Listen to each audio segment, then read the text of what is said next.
Good morning. Welcome to another episode of the Mizuho Week Ahead. I'm Boon Heng, market economist at Mizuho Bank. This week's theme is Carried Away. US equities plummeted last week in a reminder of not being too carried away on AI-induced momentum despite solid demand for semiconductors.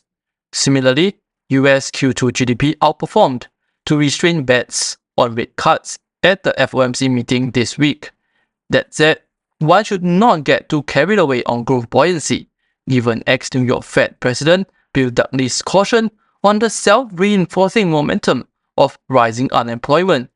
For the upcoming FOMC this week, while it is largely a non-event in terms of policy moves, tweaks in rhetoric in their statement may come true. In FX, following from Trump's antagonistic remarks, conspiring with bets for the BoJ to tighten policy in some form this week, be it tapering bond purchases and/or hikes. Amid a risk-off mood, the yen outperformed G10 peers last week. Consequently, the Kiwi and Aussie were hard hit last week by the appreciating yen, which set off carry trade unwinding. In turn, while the yen appreciation provides some room for the BoJ, the build-up in tightening expectations remains a challenge for the BoJ this week, who may remain concerned about the strength of domestic household consumption, and even an economically sound dovish stance may renew yen depreciation pressures.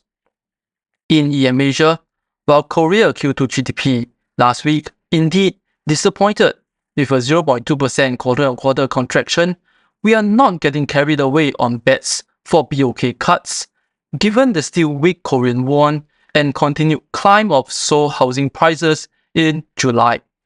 In Thailand, revelation of the digital wallet details such as a registration from 1st of August merely affirms the government's resolve to implement the transfer and the associated underlying worries of rising public debt to GDP ratio, which now stands at 64.3% of GDP.